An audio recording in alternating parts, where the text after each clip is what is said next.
Hi అండి. Welcome to Preeti channel. ఎలా ఉన్నారు? ఈరోజు నేను మీకోసం చూపించబోయే రెసిపీ ఇడ్లీ స్నాక్ రెసిపీ అండి. చాలా సింపుల్ అండ్ చాలా టేస్టీ క్రిస్పీగా చేసుకోవచ్చు. ఇంకెందుకు మరి ఆలస్యం, రండి మరి ఇడ్లీ స్నాక్ రెసిపీ తయారు చేయడం ఎలాగో చూపిస్తాను. ముందుగా ఇడ్లీలను ఇలా స్లైసెస్ కింద కట్ చేసుకొని పీసెస్ కింద కట్ చేసుకోవాలి. చూసారా, ఇడ్లీలను మనకు నచ్చిన షేప్లో కట్ చేసుకోవచ్చు. డైమండ్ కానీ ఈ క్యూబ్స్ కింద కూడా కట్ చేసుకోవచ్చు. ఇప్పుడు ఇడ్లీలను చూడండి ఏ విధంగా కట్ చేశానో. ఈ సైజు ఉంటే సరిపోతుంది, మీడియం సైజు.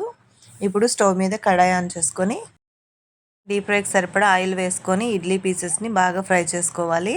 ఇడ్లీ వేయగానే గరిటతో తిప్పకూడదండి. ఒకవైపు ఫ్రై అయిన తర్వాత తిప్పుకొని 2 సార్లు బాగా గోల్డెన్గా క్రిస్పీగా ఫ్రై అయ్యే వరకు పెట్టుకొని కాస్త గోల్డ్ కలర్ వచ్చిన తర్వాత క్రిస్పీగా పక్కకు తీసుకోవాలి. చూడండి ఈ విధంగా ఫ్రై అయితే సరిపోతుంది. ఇప్పుడు కారం కోసం 1 స్పూన్ సాల్ట్, 1 స్పూన్ ధనియాల పొడి లేదా చాట్ మసాలా, 1 స్పూన్ కారం యాడ్ చేసుకొని ఆ మిశ్రమం బాగా కలుపుకొని ఇప్పుడు ఇడ్లీ పీసెస్లో వేసుకోవాలి. చూడండి ఇంతేనండి, చాలా సింపుల్ కదూ.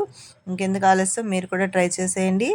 ఇడ్లీ మిగిలిపోయినప్పుడు పాడేయకుండా ఇలాగా క్రిస్పీగా మనం చేసుకొని తింటే ఇంట్లో బాగుంటుంది. కావాలని కూడా ఈ విధంగా చేసుకొని ఇడ్లీలతో ట్రై చేయొచ్చు. ఇంకెందుకు ఆలస్యం, మీరు ట్రై చేయండి. ట్రై చేశాక కామెంట్ చేయండి నాకు ఎలా కుదిరిందో. ఈ రెసిపీ ఎలా నచ్చిందో నాకు కామెంట్ చేయండి. మీ ఫ్రెండ్స్కి కూడా షేర్ చేయండి. Thank you for watching. కొత్తగా చూస్తున్నట్లయితే ప్లీజ్ సబ్స్క్రైబ్.